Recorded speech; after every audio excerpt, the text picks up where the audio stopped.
परिचय। झूला बहुत मजेदार है मेघा, तुम्हें क्या लगता है? तुम ठीक कह रही हो विधि।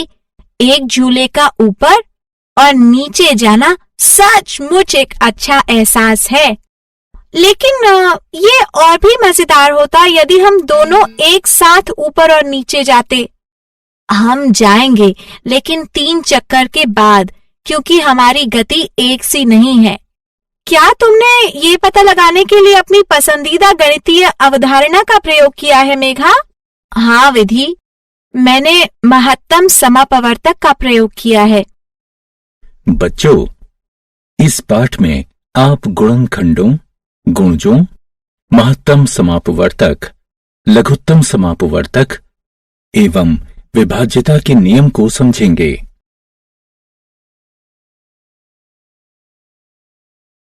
उद्देश्य। इस पाठ के अंत में आप निम्न करने में सक्षम हो जाएंगे: एक संख्या के गुणनखंड एवं गुणज निकालना, गुणनखंडों एवं गुणजों के गुणों की व्याख्या करना, संख्याओं का अभाज्य, भाज्य, सम एवं विषम के रूप में वर्गीकरण करना, संख्याओं की विभाज्यता की जांच करना, संख्याओं को उनके अभाज्य गुणनखंडों के रूप में व्यक्त करना, मा सा पा यानी महत्तम समापवर्तक एवं ला सा पा यानी लघुत्तम समापवर्तक की गणना करना। गुणनखंड एवं गुणज। माली हीरालाल श्रीमती शर्मा के बगीचे में 8 गुलाब के पौधों की एक आयताकार पैटर्न बनाना चाहता है। वह प्रत्येक पंक्ति में गुलाब के पौधों की एक समान संख्या, एक या अधिक पंक्तियों में बोने की योजना बनाता है। आइए हर संभव पैटर्न को देखते हैं जिसमें हीरालाल आयताकार पैटर्न बना सकता है। हीरालाल एक एकल क्षैतिज पंक्ति में सभी 8 गुलाब के पौधों को लगा सकता है। बारी बारी से वह प्रत्येक पंक्ति में 4 गुलाब के पौधे रखकर उन्हें 2 क्षैतिज पंक्तियों में लगा सकता है। वह प्रत्येक पंक्ति में 2 गुलाब के पौधे रखकर उन्हें 4 क्षैतिज पंक्तियों में भी लगा सकता है। एक और व्यवस्थापन संभव है। वह प्रत्येक पंक्ति में 1 गुलाब का पौधा रखकर 8 पंक्तियां बना सकता है। इस प्रकार गुलाब के पौधों के 4 संभव व्यवस्थापन हैं। आइए इन पैटर्न को निम्न संख्यानुसार व्यक्त करते हैं।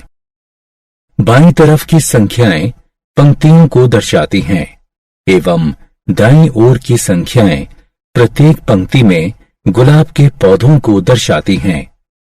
संख्याएं 1, 2, 4 एवं 8 को पूर्णतया विभाजित करती हैं तथा कोई शेष नहीं बचता है, अतः वे 8 के गुणनखंड हैं। एक संख्या के गुणनखंड वे संख्याएं होती हैं जो उस संख्या को पूर्ण रूप से विभाजित करती हैं।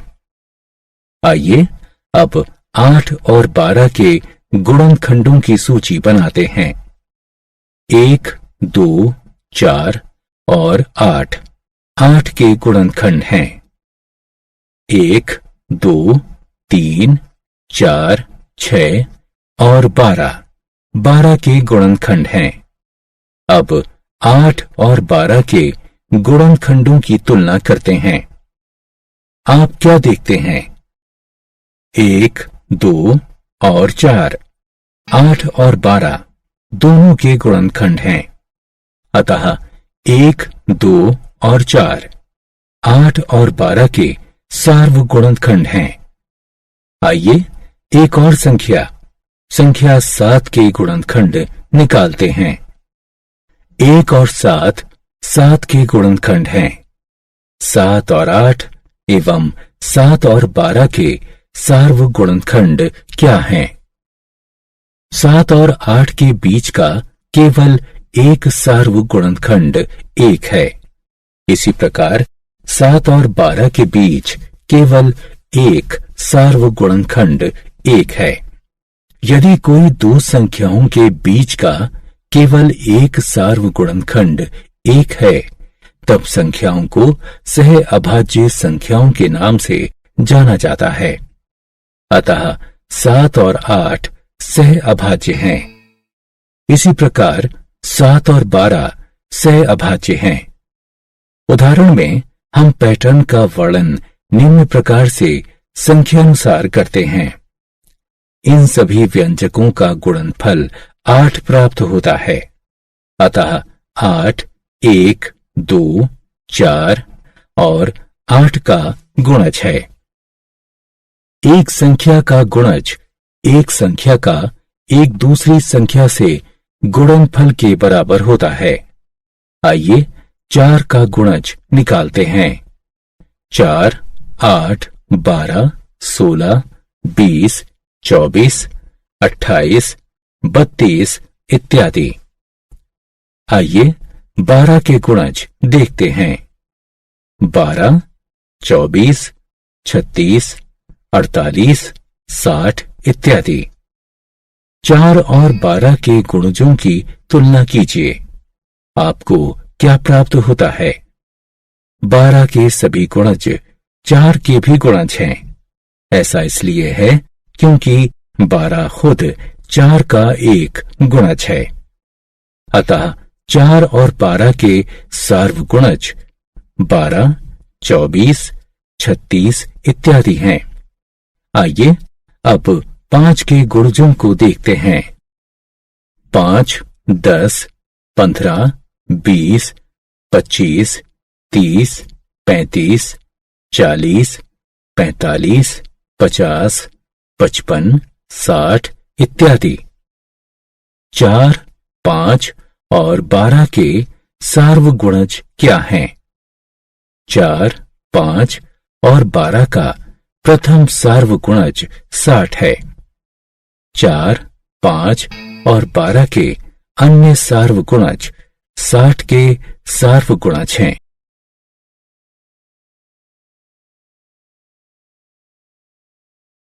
गुणनखंडों और गुणजों के गुण।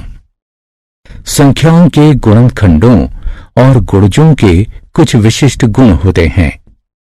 एक को जिस संख्या से गुणा किया जाता है वही संख्या प्राप्त होती है। जैसे 1 गुणा 2 बराबर 2 प्राप्त होता है। 1 गुणा 3 बराबर 3। 1 गुणा 4 बराबर 4। 1 गुणा 5 बराबर 5 प्राप्त होता है। 1 प्रत्येक संख्या को पूर्ण रूप से विभाजित करता है। अतः 1 प्रत्येक संख्या का एक गुणनखंड है। प्रत्येक संख्या खुद को पूर्ण रूप से विभाजित करती है। जैसे 2 भाग 2 करने पर 1 प्राप्त होता है। 3 भाग 3 बराबर 1। 4 भाग 4 बराबर 1। अतः एक संख्या खुद का एक गुणनखंड होती है। एक संख्या को पूर्ण रूप से विभाजित करने वाली सबसे बड़ी संख्या वह खुद होती है। 2 को पूर्ण रूप से विभाजित करने वाली सबसे बड़ी संख्या 2 है। इसी प्रकार 3, 4, 5 और 6 वे बड़ी संख्याएं हैं जो क्रमशः 3, 4, 5 और 6 को पूर्ण रूप से विभाजित करती हैं। अतः प्रत्येक संख्या खुद का सबसे बड़ा गुणनखंड होती है। एक संख्या के गुणनखंड एक और उसी संख्या की बीच की संख्याएं होती हैं। उदाहरण के लिए आइए 36 के गुणनखंडों को देखते हैं। 1, 2, 3, 4, 6, 9, 12, 18 और 36 36 के गुणनखंड हैं। अतः एक संख्या के गुणनखंड गणनीय एवं सीमित होते हैं। एक संख्या का 1 से गुणा करने पर वही संख्या प्राप्त होती है। उदाहरण के लिए 2 गुणा 1 बराबर 2 प्राप्त होता है। 3 गुणा 1 बराबर 3, 4 गुणा 1 बराबर 4, इसी प्रकार 5 गुणा 1 बराबर 5 प्राप्त होता है। अतः प्रत्येक संख्या खुद का गुणज होती है। एक से बड़ी अन्य सभी संख्याओं का एक संख्या के साथ गुणनफल खुद उस संख्या से अधिक होता है। उदाहरण के लिए 2 गुणा 2 बराबर 4, 2 गुणा 3 बराबर 6, 2 गुणा 4 बराबर 8।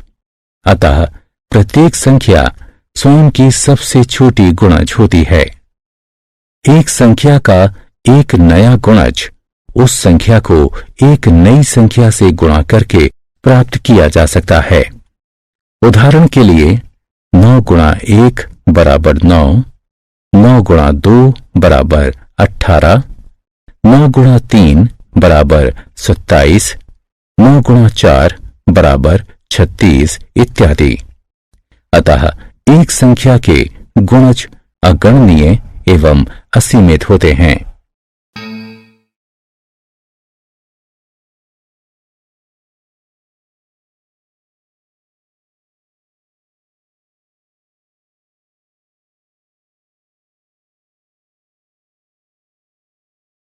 संख्याओं का वर्गीकरण। संख्याओं को निम्न प्रकार से वर्गीकृत किया जा सकता है: अभाज्य, भाज्य, सम और विषम। आइए उन्हें एक एक करके देखते हैं। संख्या 7 पर विचार करते हैं। चलिए इसके गुणनखंडों की सूची बनाते हैं। आइए कुछ और संख्याओं एवं उनके गुणनखंडों को देखते हैं। इन संख्याओं के बीच क्या समानता है? इन सभी संख्याओं के केवल 2 गुणनखंड हैं, एक और वो संख्या खुद। वह संख्याएं जिनके केवल 2 गुणनखंड होते हैं, यानी एक और वो संख्या खुद, अभाज्य संख्याएं कहलाती हैं। एक अद्वितीय संख्या है जिसका केवल एक ही गुणनखंड होता है, एक या वो संख्या खुद। इरातोस्थीन्स नामक एक यूनानी गणितज्ञ ने 1 से 100 के बीच की अभाज्य संख्याओं का पता लगाने के लिए एक सरल विधि तैयार की थी। चलिए इस विधि को देखते हैं।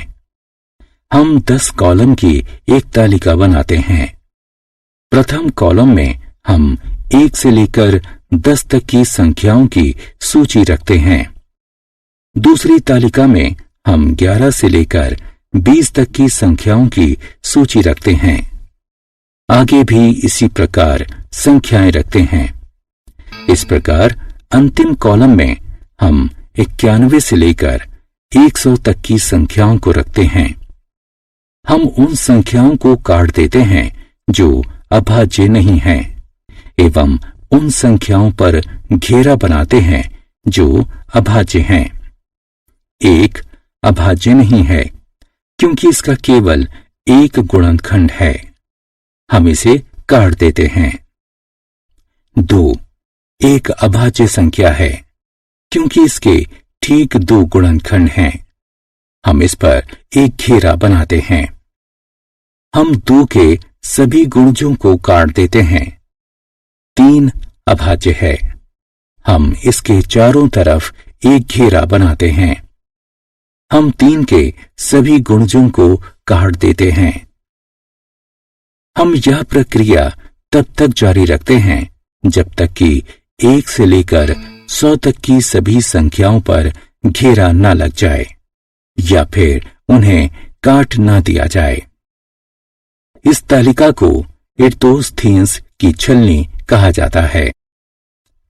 घेरा लगी हुई संख्याएं अभाज्य संख्याएं हैं।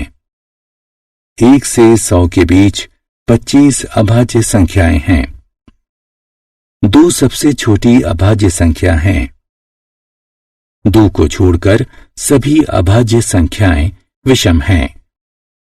अभाज्य संख्याओं के युग्म दो अभाज्य संख्याएं हैं जिनका अंतर 2 होता है। आइए कुछ और संख्याओं और उनके गुणनखंडों को देखते हैं। इन सभी संख्याओं के 2 से अधिक गुणनखंड हैं। वे संख्याएं जिनके 2 या 2 से अधिक गुणनखंड होते हैं भाज्य संख्याएं कहलाती हैं। एक अद्वितीय संख्या है। यह ना तो अभाज्य है और ना ही भाज्य। इसका केवल एक गुणनखंड होता है, एक यानी वो संख्या खुद। आइए इराटोस्थीनिस की छलनी पर पुनः विचार करते हैं। एक को छोड़कर काटी गई सभी संख्याएं भाज्य संख्याएं हैं। 1 और 100 के बीच 74 भाज्य संख्याएं हैं। वे संख्याएं जो 2, 4, 6, 8 और 0 पर समाप्त होती हैं सम संख्या कहलाती हैं। सभी सम संख्याएं 2 से पूर्णतया विभाज्य होती हैं। सभी सम संख्याएं 2 की गुणज होती हैं। 2 को छोड़कर सभी सम संख्याएं भाज्य संख्याएं होती हैं। संख्याएं जो 1, 3, 5, 7, 9 पर समाप्त होती हैं विषम संख्याएं कहलाती हैं। विषम संख्याएं 2 से विभाज्य नहीं होती हैं। 2 को छोड़कर सभी अभाज्य संख्याएं विषम होती हैं।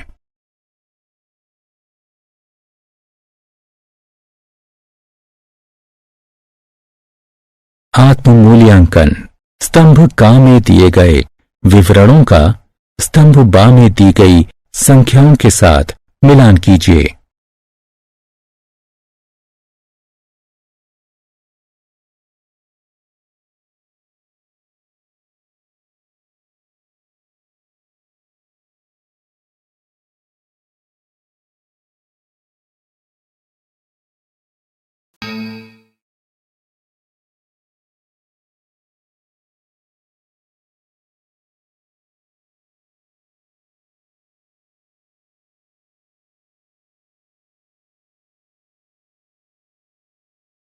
बहुत अच्छे।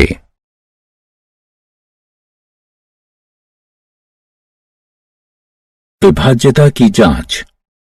एक संख्या दूसरी संख्या से पूर्णतया विभाज्य कही जाती है यदि विभाज्य संक्रिया से कोई शेष नहीं बचता। हालांकि वास्तविक विभाजन द्वारा विभाज्यता का निर्धारण करने में काफी समय लगता है। अतः 2, 3, 4, 5, 6, 8, 9, 10 और 11 द्वारा संख्याओं की विभाज्यता की जांच करने के लिए विभिन्न परीक्षणों को तैयार किया गया है। आइए एक एक करके उन्हें देखते हैं। कुछ संख्याओं पर विचार करते हैं। 40, 34, 78, 36, 32। आइए इन्हें 2 से विभाजित करते हैं। 2 इन सभी संख्याओं को पूर्ण रूप से विभाजित करता है एवं कोई शेष नहीं बचता है। आइए कुछ और संख्याओं पर विचार करते हैं। 51, 45, 37, 79, 33। चलिए इन्हें भी 2 से विभाजित करते हैं। 2 इन सभी संख्याओं को पूर्ण रूप से विभाजित नहीं करता है तथा सभी स्थितियों में एक शेष बचता है। इससे यह स्पष्ट है कि सभी सम संख्याएं यानी वे संख्याएं जो 2, 4, 6, 8 या 0 पर समाप्त होती हैं वे 2 से विभाज्य होती हैं। चलिए कुछ और संख्याओं पर विचार करते हैं। 27, 36, 45, 54, 63। आइए इन्हें 3 और 9 से विभाजित करते हैं। 3 और 9 उन्हें पूर्ण रूप से विभाजित करते हैं और कोई शेष नहीं बचता है। अब चलिए प्रत्येक संख्या के सभी आगे वाले अंकों को जोड़ते हैं। आप क्या प्राप्त करते हैं? प्रत्येक योगफल 3 और 9 से विभाज्य है। चलिए कुछ और संख्याओं पर विचार करते हैं। 76, 23, 53, 79, 41। आइए इन्हें 3 और 9 से विभाजित करते हैं। 3 और 9 उन्हें पूर्ण रूप से विभाजित नहीं करते। प्रत्येक संख्या के पहले अंकों को जोड़िए। आप क्या प्राप्त करते हैं? योगफल 3 और 9 से विभाजित नहीं है। अतः हम कह सकते हैं कि यदि एक संख्या के अंकों का योगफल 3 का एक गुणज है, तब संख्या 3 से विभाजित होती है। यदि एक संख्या के अंकों का योगफल 9 का एक गुणज है, तब संख्या 9 से विभाजित होती है। चलिए कुछ और संख्याओं पर विचार करते हैं।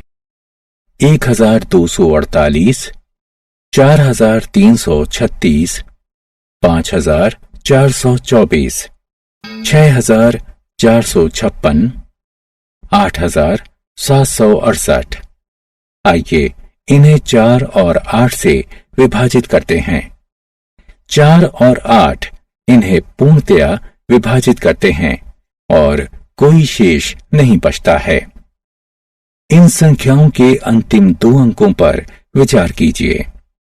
48, 36, 24, 56, 68।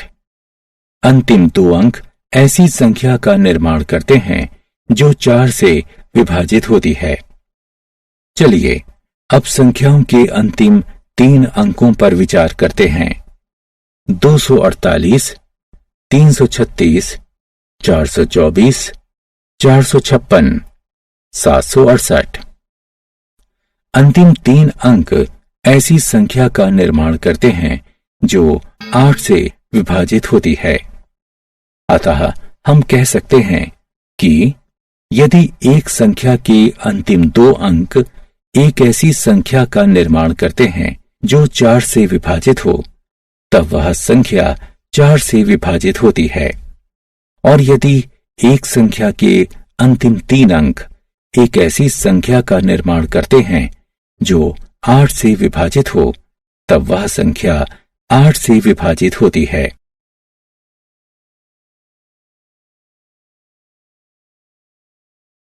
चलिए कुछ और संख्याओं पर विचार करते हैं। 20, 35, 45, 50, 60। आइए इन्हें 5 से विभाजित करते हैं। 5 इन सभी को पूर्ण रूप से विभाजित करता है। अब संख्याओं के अंतिम अंकों को देखिए। वे या तो 5 हैं या 0 हैं। इन संख्याओं पर विचार करते हैं। 90, 50, 60, 70, 40। आइए इन्हें 10 से विभाजित करते हैं। 10 इन्हें पूर्ण रूप से विभाजित करता है। सभी संख्याएं जो 10 से विभाज्य हैं, वे 0 पर समाप्त होती हैं। कुछ और संख्याओं पर विचार करते हैं। 46, 73, 89, 72, 51। ये संख्याएं न तो 5 से विभाज्य हैं और न ही 10 से। इनमें से कोई भी 5 या 0 पर समाप्त नहीं होती है। अतः हम कह सकते हैं कि यदि एक संख्या के अंतिम अंक 5 हों या 0 हो, तब वह संख्या 5 से विभाज्य होती है। और यदि एक संख्या का अंतिम अंक 0 है, तब वह संख्या 10 से विभाजित होती है। चलिए अब कुछ और संख्याओं पर विचार किया जाए। 9383, 7986, 8382, दाएं से शुरू करते हुए विषम और सम स्थानों पर स्थित अंकों को अलग अलग जोड़िए। योगफलों के बीच का अंतर या तो 0 होगा या 11 होगा, जो कि दोनों 11 से विभाज्य हैं। कुछ और संख्याओं पर विचार करते हैं। 4231, 5466। योगफल का अंतर 4 और 1 है, जो कि 11 से विभाज्य नहीं है। अब संख्या 16 पर विचार करते हैं। 8 16 को पूर्ण रूप से विभाजित करता है। 8, 2 और 4 के गुणनखंड भी 16 को पूर्ण रूप से विभाजित करते हैं। अतः हम कह सकते हैं, यदि एक संख्या दूसरी संख्या को पूर्णतया विभाजित करती है, तब इसके सभी गुणनखंड संख्या को भी पूर्णतया विभाजित करते हैं। अब संख्या 84 पर विचार करते हैं। सह अभाज्य संख्याएं 6 और 7 84 को पूर्ण रूप से विभाजित करती हैं। उनका गुणनफल 42 भी 84 को पूर्ण रूप से विभाजित करता है। अतः यदि दो सह अभाज्य संख्याएं एक दूसरी संख्या को पूर्ण रूप से विभाजित करती हैं, तब उनका गुणनफल भी संख्या को पूर्ण रूप से विभाजित करता है। संख्याओं 45 और 54 पर विचार करते हैं। 9 दोनों को पूर्ण रूप से विभाजित करता है। 45 और 54 के योगफल पर विचार करते हैं, जो कि 99 है। 9 99 को भी पूर्ण रूप से विभाजित करता है। अतः ये सत्य है कि यदि एक संख्या दो संख्याओं को पूर्णतया विभाजित करती है, तब ये उनके योगफल को भी पूर्णतया विभाजित करती है। अब संख्याओं 24 और 64 पर विचार करते हैं। 8 दोनों को पूर्ण रूप से विभाजित करता है। 64 और 24 के व्यवकलन पर विचार करते हैं, जो कि 40 है। 8 40 को भी पूर्ण रूप से विभाजित करता है। अतः यदि एक संख्या दो संख्याओं को पूर्णतया विभाजित करती है, तब ये उनके व्यवकलन को भी पूर्णतया विभाजित करती है।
आत्म मूल्यांकन। सही विकल्प को उठाकर उसके संगत स्थान पर रखें।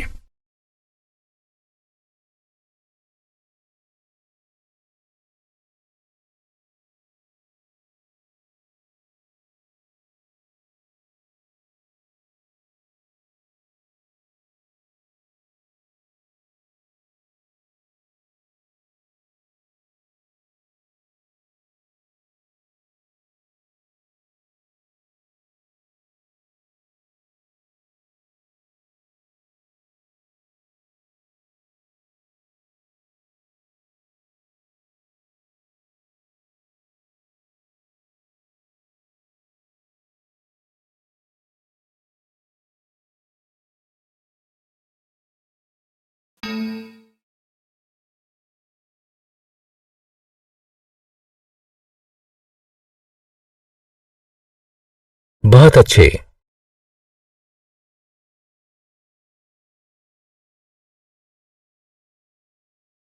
अभाज्य गुणनखंडन। एक संख्या का गुणनखंडन एक संख्या को उसके गुणनखंड के रूप में व्यक्त करना है। इस प्रकार 48 को 12 गुणा 4 के रूप में व्यक्त करना गुणनखंडन है। इसी प्रकार 6 को 3 गुणा 2 के रूप में लिखना भी गुणनखंडन है। लेकिन दोनों के बीच एक अंतर है। 48 के गुणनखंड भाज्य हैं, जबकि 6 के गुणनखंड अभाज्य हैं।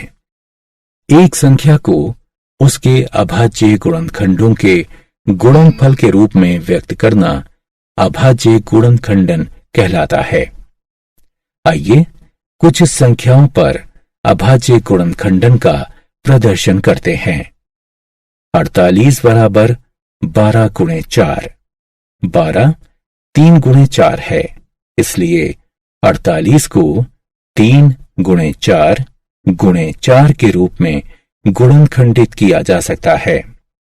4 2 गुणा 2 है, इसलिए 48 को 3 गुणे 2 गुणे 2 गुणे 2 गुणे 2 के रूप में गुणनखंडित किया जा सकता है।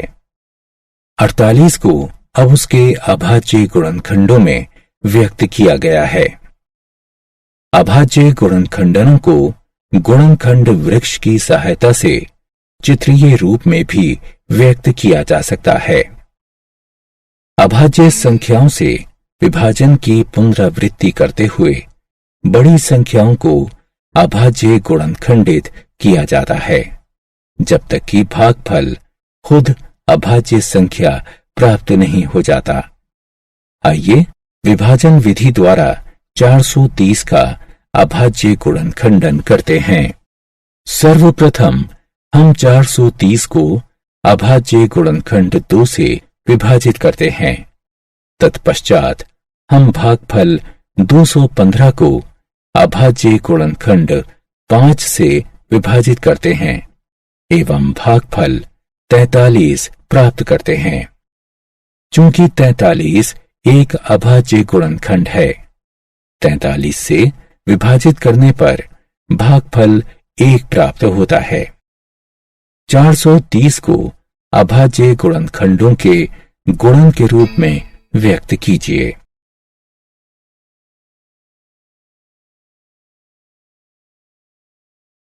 अभाज्य गुणनखंडनों के प्रयोग।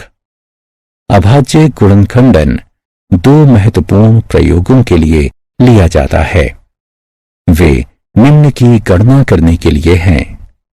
मा सा पा यानी महत्तम समापवर्तक एवं ला सा पा यानी लघुत्तम समापवर्तक।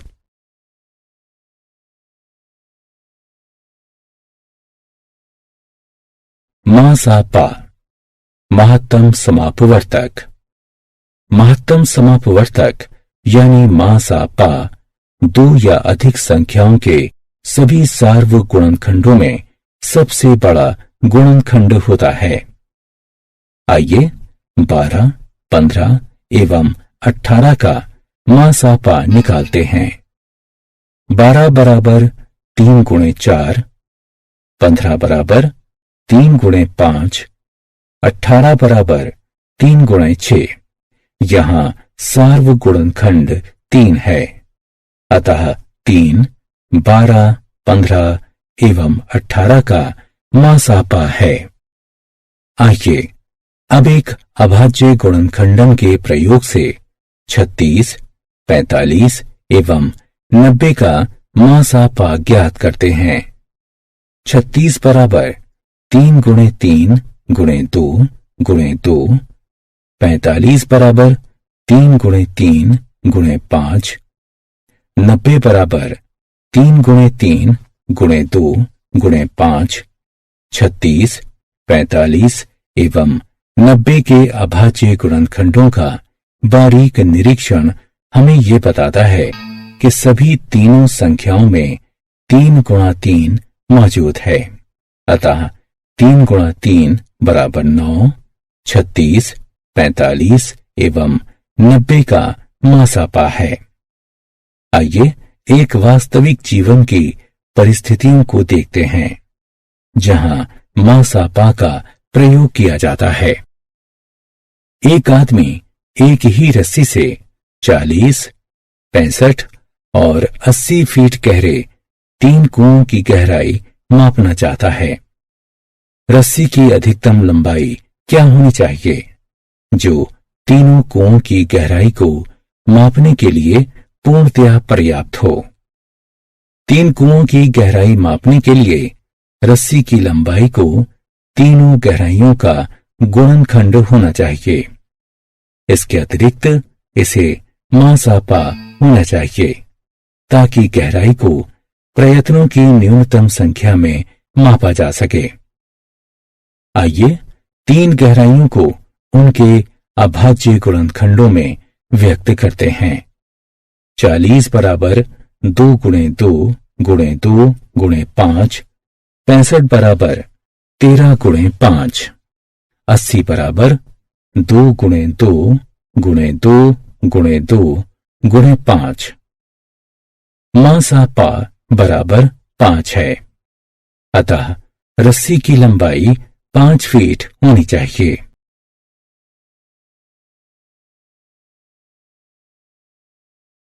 लासापा लघुत्तम समापवर्तक। लघुत्तम समापवर्तक लासापा 2 या अधिक संख्याओं के सभी सार्व गुणनखंडों में सबसे छोटा गुणनखंड होता है। आइए 10, 12 और 25 का लासापा निकालते हैं। 10 के गुणज हैं 10, 20, 30, 40, 50, 60, 70, 80, 90, 100 इत्यादि।